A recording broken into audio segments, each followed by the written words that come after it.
저는 고등학교 때 문과였습니다. 과학이나 지리를 좋아했지만 수학을 못해서 문과로 진학을 했어요. 평균을 깎아먹는 수학이 너무 싫어서 선생님한테 진심으로 물어봤습니다. 쌤, 제가 문과라서 앞으로 고등학교 졸업하면 거스름돈 계산할 때 말고는 수학 쓸 일 없을 것 같은데 왜 배워야 돼요? 그때 선생님이 일단은 수능 치기 위해서 배워야 되고 혹시나 네가 졸업한 다음에 나중에 마음이 변해서 수학이 필요할 수도 있다 라고 하셨어요. 그땐 물론 몰랐죠. 그 말이 이루어질 줄은. 그리고 저는 수능을 망칩니다. 원서 넣었던 것 중에서 제일 생각 없이 단순히 고등학교 때 일본어를 배웠다는 이유로 지원해놓은 1호 일문학과 딱 하나 붙었고 입학하게 되었습니다. 1호 일문이라는 학과에서 일본어라는 언어랑 문학을 배운다는 것도 입학하고 나서야 알았어요. 근데 배워보니까 재밌더라고요. 그러다가 어느 날 대만으로 여행을 갔는데 거기서 맹그로브 숲을 보고 생태학을 공부하고 싶어졌어요. 과학을 좋아하지만 문과로 간 것도 미련이 남았었고 다른 여러 가지 이유로 생태학을 공부하기 위해 생물학과를 복수 전공하기로 합니다. 뜬금없죠. 원래 인생이 예측할 수 없어야 재밌는 거 아닐까요? 문제는 이과의 공부량은 생각보다 많았다는 거예요. 체감상 1월 일문학과의 3배? 심지어 생물학과 복수 전공 이수학점이 본과인 1월 일문학과보다 많았어요. 결국엔 2년 만에 다 못 들어서 5학년 1학기까지 계절학기 꽉꽉 채워서 들었습니다. 근데 그것보다 더 큰 문제는 제 이과 지식이 고등학교 공통과학에서 멈췄다는 거예요. 아무리 열심히 공부를 해도 고등학교 이과 3년 플러스 대학 4년 동안 할 공부를 복수 전공하는 2년 반 정도 동안 다 하는 거는 무리잖아요. 그래서 저는 머리를 조금 굴렸습니다. 생물학 안에도 유전학, 면역학, 해부학, 인체생리학, 식물생리학, 생화학, 세포생물학, 줄기세포학, 암생물학, 생태 해양과학, 곤충학 등등 엄청 많은 세부 전공이 있습니다. 하지만 학부 과목이라는 게 얕고 넓죠. 호르몬이나 엔자임 이름 같은 것들을 세세하게 외워서 중간고사나 기말고사를 잘 치는 것보다는 유전학이 이런 과목이구나, 생물생리학이 이런 과목이구나 라는 감각을 기르는 것을 목적으로 공부하기로 했습니다.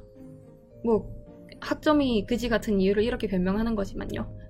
생태학을 공부하기 위해서 복수 전공을 한 거기 때문에 다른 거는 다 C뿔 받아도 관심 과목만은 잘하자는 생각이었고 진짜로 그렇게 했습니다.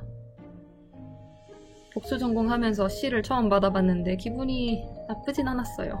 오히려 C라도 주셔서 감사했어요. 다른 생화학이나 식물생리학 같은 과목들도 다 너무 매력있고 재미있었어요. 아르바이트 주 2일 3일 했던 시기라서 복수 전공하는 동안 진짜 죽을 만큼 힘들었지만 새로운 사실을 알아가는 게 너무 재밌었고 조금은 변태 같지만 그러면서 희열을 느꼈어요. 그리고 학부가 끝날 때쯤 많은 고민 끝에 대학원에 진학하기로 결심했습니다. 스펙이라고 해야 되나?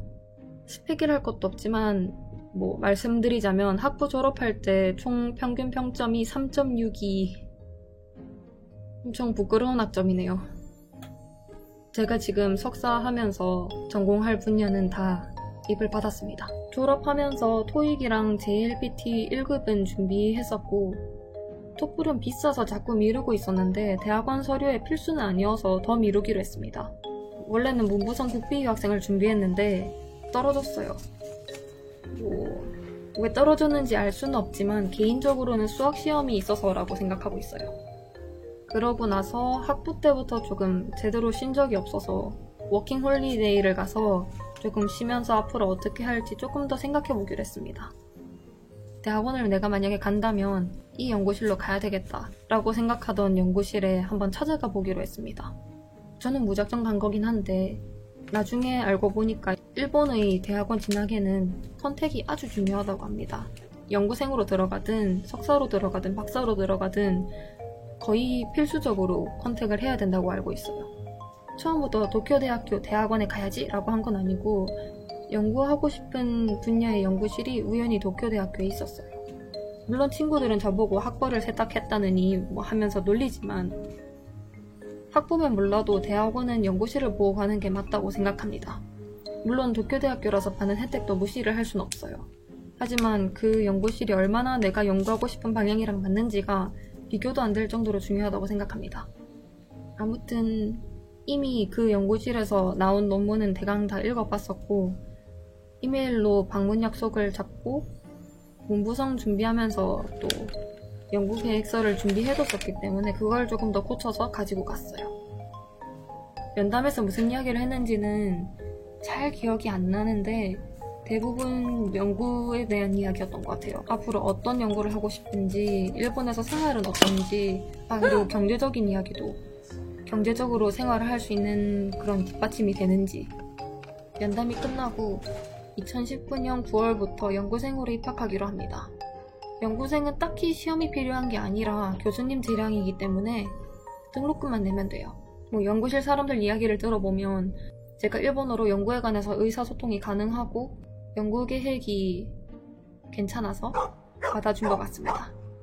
그리고 연구생으로 지낸 반년간은 적응하면서 2020년 2월에 있는 외국인 특별전형 입학시험을 준비하고 본격적으로 연구 계획을 세웠어요. 같이 석사시험 준비하던 친구한테 물어보니까 외국인 특별전형이 없는 전공도 있더라고요. 그런 경우에는 여름에 치는 일본인 대상으로 하는 정규 입학시험을 쳐야 합니다. 물론 이건 도쿄대학교 이야기예요. 다른 학교는 잘 모르겠어요. 시험 수준도 전공마다 너무 천차만별이라서 이렇다 저렇다 딱 잘라서 이야기할 순 없지만 보통 전공 분야의 고학년 학부 수준의 문제가 나옵니다. 대부분 서술형으로 치는데 일본어나 영어 편한 대로 골라서 답을 적었어요, 저는. 그리고 언어 시험이 있습니다. 이것도 영어나 일본어 둘 중에 하나를 골라서 치면 되는데 영어는 기관 토플이었던 걸로 기억합니다.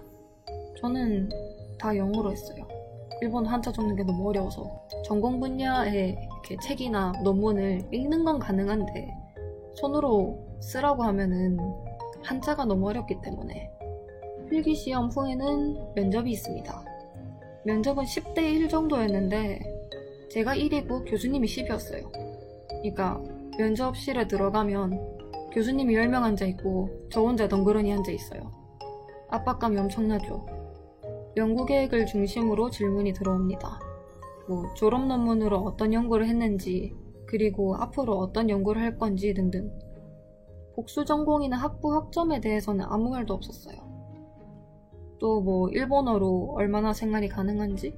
그래서 정리를 해보자면 저처럼 문과에서 이과를 복수 전공하는 다소 극적인 케이스여도 연구실 사람들이랑 의사소통이 잘 되고 제대로 된 학부 수준의 전공 지식이 있어서 입학시험을 통과할 수 있으면, 그리고 연구 능력이랑 의지가 있다면 충분히 해외에서 석사를 할 수 있다고 생각합니다. 물론 이건 100% 저의 개인적인 경험이기 때문에 연구실이나 학교 또는 국가에 따라서 다를 수는 있어요. 제가 이렇게까지 사적인 경험을 이야기하는 거는 복수 전공을 한 분야로 대학원을 가고 싶은 분들, 아니면 해외로 대학원을 가고 싶은 분들은 너무 걱정하지 마시고 일단 하고 싶으면 도전해보라고 격려를 조금 하고 싶기 때문이에요. 저는 삼각함수가 미분이 되는지도 몰랐어요. 그럼 문과나 불행이었는데 지금 R 써서 통계학 공부하고 합니다. 물론 과정은 매우 힘들었지만 그만큼 재미있을 거예요. 그러면 시청해주셔서 감사하고 오늘은 이 정도로 마무리하겠습니다. 다음에 또 봐요.